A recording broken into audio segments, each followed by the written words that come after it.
इसलिए यह एक न्यारा प्रदेश है, एक न्यारा स्थान है और यहाँ से चुनाव लड़ना मैं मानता हूँ ये एक सौभाग्य का विषय है। समीर जी, एक सवाल उठता है कि पिछली बार बीजेपी ने आप पर भरोसा जताया था, यहाँ से आपको उम्मीदवार बनाया, आप छोटे से मार्जिन से आप नहीं चुनाव जीत पाए, लेकिन अभी कई लोगों से बातचीत हुई, उनका कहना था कि आप उनके लिए हमेशा यहाँ पे रहे पिछले 5 सालों से और हमेशा वे लोग आपके पास काम के लिए आते रहे और आपने काम किया। कैसा महसूस करते हैं कि 5 साल तक बिना सांसद रहे आपने काम किया?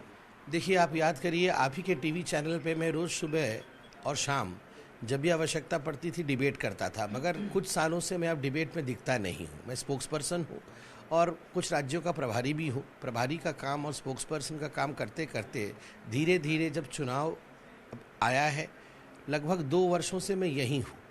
पहले तो मैं हफ्ते में 2 बार 3 बार आता था, अब मैं यहीं रहता हूँ, दिल्ली छोड़ चुका हूँ और लोगों के साथ 1-to-1 रिलेशनशिप। यहाँ सांसद जनरली आते नहीं हैं। आप देखिए, सांसद जनरली लोगों के घरों तक जाते नहीं हैं, डोर टू डोर जाना, और लोग यहाँ आते हैं, काम लेकर आते हैं यथासंभव। क्योंकि मैं एक डॉक्टर हूँ, अधिकांश काम लोगों का रहता है। आप आज लोगों से पूछिएगा तो किसी का एम्स में भर्ती करा दीजिएगा, किसी का मेडिकल का काम रहता है, किसी का ऑपरेशन कराने का काम रहता है। तो स्वाभाविक रूप से डॉक्टर होने के कारण, और अधिकांश डॉक्टर में या तो क्लासमेट है या जूनियर है या सीनियर है, तो ये काम आसानी से हो सकता है। बहुत सारे लोगों का भारत के भिन्न भिन्न जगहों पे काम होती है, तो ये मेरे लिए बहुत आसान हो जाता है। पूरी जो है, अगर पूरे भारत में उसका महत्व बहुत ज़्यादा है, तो किन किन मुद्दों को आप उठा रहे हैं पुरी के विकास को लेकर? देखिए, जैसे आपने बिल्कुल सही कहा कि पुरी एक साधारण स्थान नहीं है। इसको पुरुषोत्तम क्षेत्र भी कहते हैं, इसको श्रीधाम भी कहते हैं, और ऐसी मान्यता है जैसे महाप्रभु स्वयं यहाँ वास करते हैं, यहाँ रहते हैं और आशीर्वाद करते हैं। तो इसमें कोई दो मत नहीं है। मैं कहूँ कि उड़ीसा का ही नहीं, भारतवर्ष का एक तरह से जैसे काशी है, काशी धाम है, वैसे पुरी एक स्पिरिचुअल कैपिटल है, एक आध्यात्मिक राजधानी है, उड़ीसा का केंद्र बिंदु है। और यहाँ की डेवलपमेंट, यहाँ का विकास होना चाहिए और एक डिफरेंट लेवल पे होना चाहिए। आज हम काशी विश्वनाथ जाते हैं तो हम क्या देखते हैं? सर के ऊपर जो तारे थी, जो उलझने थी तारों में, वो तार नज़र नहीं आते हैं, अब वो अंडरग्राउंड तार हो गए हैं। चमचमाती सड़क नज़र आते हैं, घाट साफ नज़र आते हैं। तो स्वाभाविक रूप से वो सब कुछ देखने के बाद पुरी के निवासियों के मन में भी ये भावना आती है कि हमारे जो बीचेस हैं, देखिए पुरी के जो बीच हैं वो भारतवर्ष के सर्वश्रेष्ठ बीच है, शैलो वाटर है, डूबने का डर कम है। तो वहाँ के टूरिज्म और आध्यात्मिकता, इन दोनों का गठजोड़ पुरी को एक बेजोड़ शहर में परिवर्तित कर सकता है, जहाँ हर घर में कलाकृति, पेंटिंग, पट्टचित्र, इसकी भरमार है। मगर कमी क्या है? इसकी मार्केटिंग नहीं होती।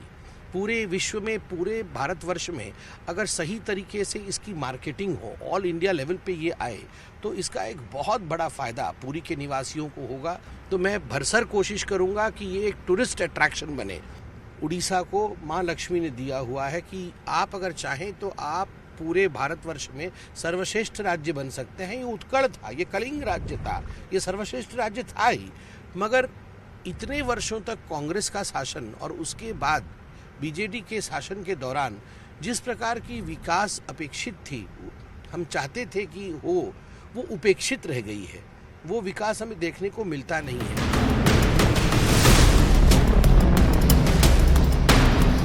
संसाधन और इच्छा शक्ति जब होता है तभी जाके विकास होता है। आप हमारे प्रधानमंत्री जी को देखिए, वो किसी भी आयाम को छोड़ नहीं रहे हैं। ज़्यादा सूर्य है, अरे सोलार लाइट लगाओ, ज़्यादा हवा है तो इसका भी आप इस्तेमाल करो।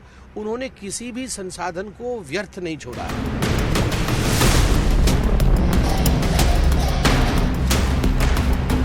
बार लोकसभा चुनाव में क्या आपको माहौल लग रहा है? कितनी सीटें आप, उड़ीसा की अगर हम बात करें, उड़ीसा की धरती पे हैं, तो कितनी सीटें आप जीत दर्ज कराने वाले हैं?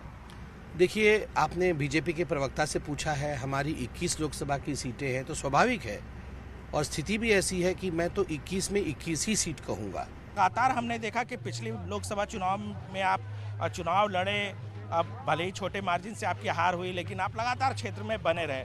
वजह क्या देखते हैं? क्या मोदी जी की जो योजनाएं हैं, जो लोगों के लिए वो करते हैं, उनको ज़मीन में पहुंचाने की आपने ठानी है या कुछ और वजह है? नहीं, वजह सिर्फ इतना है कि जब भी हम सुबह से शाम तक देखते हैं कि हमारा हमारा जो सर्वश्रेष्ठ नेतृत्व है, हमारे प्रधानमंत्री 24 घंटा काम कर रहे हैं और स्वाभाविक रूप से आज जो भी युवक उनको देख रहा है, जो भी व्यक्ति उनको देख रहा है, वो कहीं न कहीं प्रेरित होता है। उनको लगता है कि अगर प्रधानमंत्री इतना काम कर सकते हैं, वो तो प्रधानमंत्री बन गए हैं, अब तो कुछ बनना और शेष नहीं है। मगर फिर भी वो 24 घंटे किस प्रकार से योजनाएं नीचे तक पहुंचे, जनता का भला किस प्रकार हो, वो उसके लिए काम कर रहे हैं। वो बनने के लिए नहीं, करने के लिए काम कर रहे हैं। तो ये एक प्रेरणा सबको मिलता है, केवल मुझे नहीं, जितने भी हमारे पार्टी के कार्यकर्ता हैं, सभी को ये कहीं ना कहीं प्रेरणा मिलता है। और आज जो काम मुझे संगठन ने दिया है, बखूबी मैं उस काम में रुचि लेकर, प्रधानमंत्री जी से प्रेरणा लेकर, हमारे राष्ट्रीय अध्यक्ष जी से प्रेरणा लेकर मैं इस काम को आगे बढ़ाने की कोशिश कर रहा हूँ।